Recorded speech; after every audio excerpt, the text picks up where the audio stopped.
जय हिंद साथियों, मित्रों।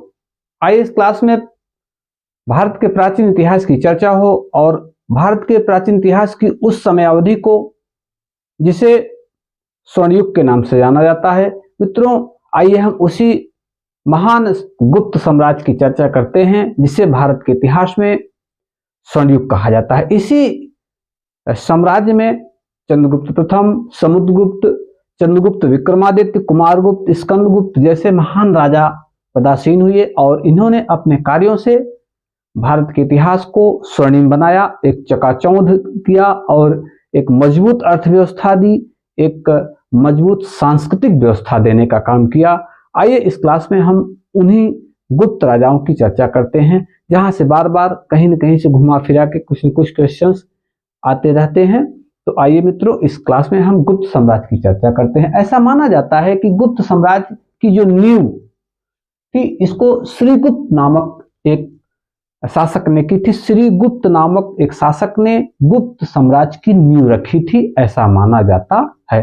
अब इस तरह से यह गुप्त साम्राज्य का पहला शासक हुआ। कौन? श्रीगुप्त। और इसी तरह से आप आइए अंतिम की चर्चा हो जाए, प्रथम और अंतिम। अंतिम गुप्त साम्राज्य को शासक को कहा जाता है विष्णुगुप्त। यानी प्रथम शासक श्रीगुप्त और अंतिम शासक विष्णुगुप्त। इस बात को आप पॉइंट करेंगे, इस बात को बखूबी आप समझेंगे। अब आगे चलते हैं। दूसरे शासक को घटोत्कच कहा गया। अब श्रीगुप्त और घटोत्कच ये दो शासकों का बहुत ज्यादा विशेष ऐतिहासिक उल्लेख नहीं मिलता। हाँ, ये जरूर है कि ये दो शासक हुए और इसके बाद अगर अब इसके बाद आगे चर्चा करते हैं तो वो हैं जो गुप्त साम्राज्य का जो पहला शक्तिशाली शासक जिसने महाधिराजा धीराज की उपाधि धारण की और जिसने उस समय के भारत के जो शक्तिशाली राजवंश लीलक्षियों से वैवाहिक संबंध स्थापित किया, उसका नाम था चंद्रगुप्त प्रथम। 319 ईस्वी में गुप्त संवत चलाया और यही से यूं कह लीजिए कि गुप्त साम्राज्य अपने चरम पर और पराकाष्ठा पर पहुंचने लगा। यही से विकास की गति में तेजी से तेजी आई और ये पहला शासक था जिसने अपनी राजधानी कहाँ पे बनाई। इसने राजधानी पाटलिपुत्र रहने दी और लिच्छवी राजकुमारी से विवाह किया अपने आप को आगे लाने के लिए।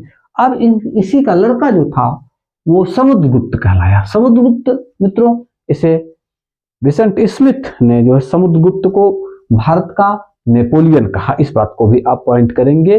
विसेंट स्मिथ ने समुद्रगुप्त को भारत का नेपोलियन कहा। इस बात को भी अब आप ध्यान में रखेंगे। और दूसरा, हरिसेन द्वारा रचित प्रयाग प्रशस्ति, ध्यान देंगे। हरिसेन एक दरबारी कवि थे, किसके? समुद्रगुप्त के, जिन्होंने प्रयाग प्रशस्ति नामक एक जो है ग्रंथ की रचना की जिसमें जो है समुद्रगुप्त की विजय गाथाओं का उल्लेख मिलता है। मित्रों, आगे चर्चा करेंगे।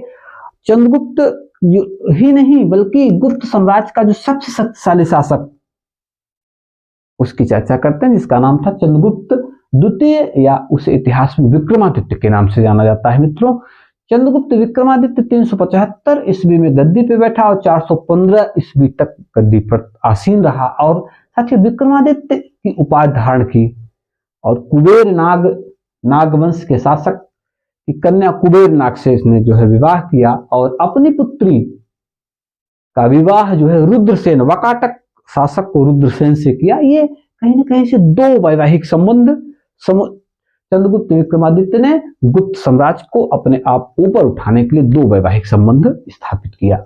आगे आपको बताना चाहेंगे कि मेहरौली का लौह स्तंभ, मेहरौली का दिल्ली के पास में मेहरौली है, मेहरौली का लौह स्तंभ जिस पर आज तक जंग का एक पार्ट में कहीं से जंग नहीं लगा, ये उस काल के साइंस और टेक्नोलॉजी का एक जीता जागता जो है प्रमाण है। मित्रों, तो उसके दरबार में जो है इसके चंद्रगुप्त विक्रमादित्य के दरबार, उसके दो दरबार थे। एक दरबार कहाँ? उज्जैन था। उज्जैन में दरबार में 9 विद्वानों का एक दल रहा करता था जिसे नवरत्न कहा जाता था, जिसमें इन 9 में महान महाकवि कालिदास, भरत, कुछ धन्वंतरी जैसे चिकित्सक, तमाम अमरकोश के अमर सिंह, तमाम तरह के 9 विद्वानों के जो है एक बहुत बड़ा एक संगठन था जो राजा को हर तरह से क्या करता था, उनको सलाह और मशवरा दिया करता था।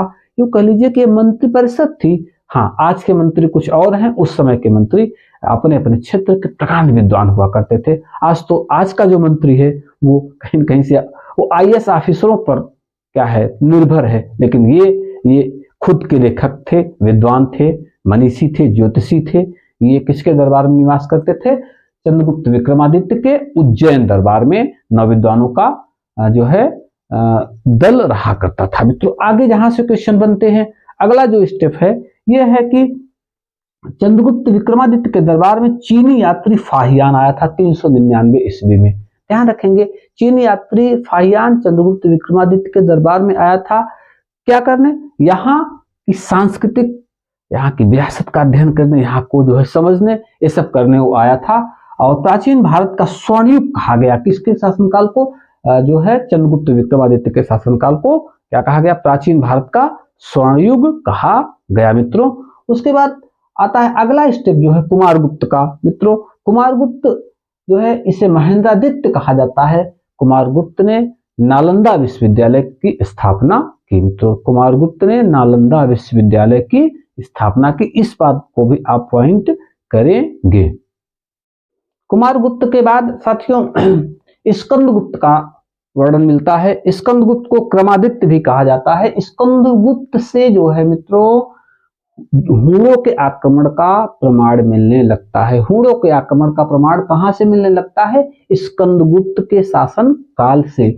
और स्कंदगुप्त का जो है जो दो ऐतिहासिक अभिलेख मिलता है, जिसे जूनागढ़ अभिलेख गुजरात में और भीतरी स्तंभलेख, ये दोनों स्तंभलेखों से जो है गुप्त साम्राज्य के ऐतिहासिक व्यवस्था का उल्लेख मिलता है। अब हम थोड़ा सा उत्तरकालीन गुप्त शासकों की थोड़ा सा चर्चा कर ले। स्कंदगुप्त के बाद पुरगुप्त, पुरगुप्त के बाद बुद्धगुप्त, ध्यान देंगे आप।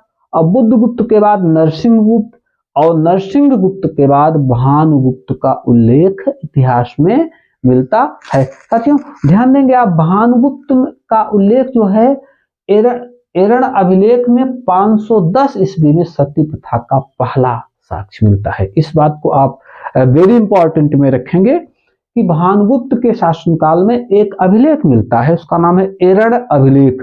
और एरण अभिलेख का जो तिथि मिलती है वो मिलती है 510 ईस्वी। और इसी इस एरण अभिलेख में पहली बार भारत में सती प्रथा का प्रमाण मिलता है। इस बात को आप मोस्ट इंपॉर्टेंट में रख लेंगे। कहीं ना कहीं से लगभग हर पेपरों में इसकी चर्चा मिलती रहती है कि सती प्रथा का पहला जो लिखित साक्ष्य मिला था वो कहाँ मिला था? एरण अभिलेख में मिला था। कब? 510 ईस्वी में। किसके शासनकाल में? भानुगुप्त शासनकाल में, उत्तरकालीन गुप्त शासक भानुगुप्त के शासनकाल में।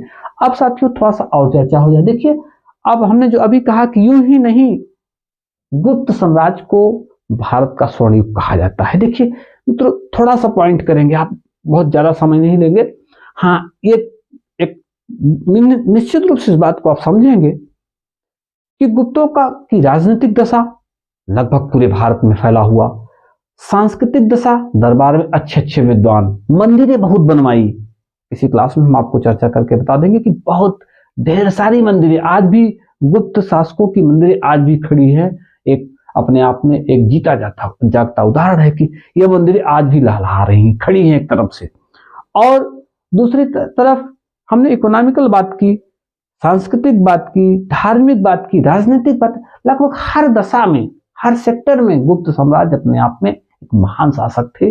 और भारत का एक स्वर्णिम इतिहास बनाने का काम गुप्तों ने किया था। जहां से बहुत ज्यादा प्रश्न बनते हैं वो पॉइंट है कि कुमारगुप्त के शासनकाल में नालंदा विश्वविद्यालय की स्थापना हुई, और जूनागढ़ स्तंभलेख स्कंदगुप्त, हूणों के आक्रमण का प्रमाण कहां से? स्कंदगुप्त से। और चंद्रगुप्त विक्रमादित्य का जो है मेहरौली का लौह स्तंभ, और चीन यात्री फाहियान, और जो है 9 विद्वानों का समूह जिसका सिरमौर कालिदास थे, ये कहाँ निवास करते थे? ये जो है चंद्रगुप्त विक्रमादित्य के उज्जैन दरबार में निवास करते थे। और विसेंट स्मिथ ने जो समुद्रगुप्त को भारत का नेपोलियन कहा। और हरिशेर द्वारा रचित प्रयाग प्रशस्ति, जहां से बहुत प्रश्न बनते हैं, मित्रों ये कहीं न कहीं से इतना गुप्त साम्राज्य या गुप्त काल से प्रश्न निश्चित रूप से वनडे एग्जाम्स में और या यूं कह लीजिए कि पीसीएस वगैरह में भी इसके प्रश्न बनते रहते हैं। वन लाइनर क्वेश्चन बहुत आते हैं साथियों, तो इस पर आप इसका अवलोकन करेंगे, अध्ययन करेंगे और जय हिंद साथियों।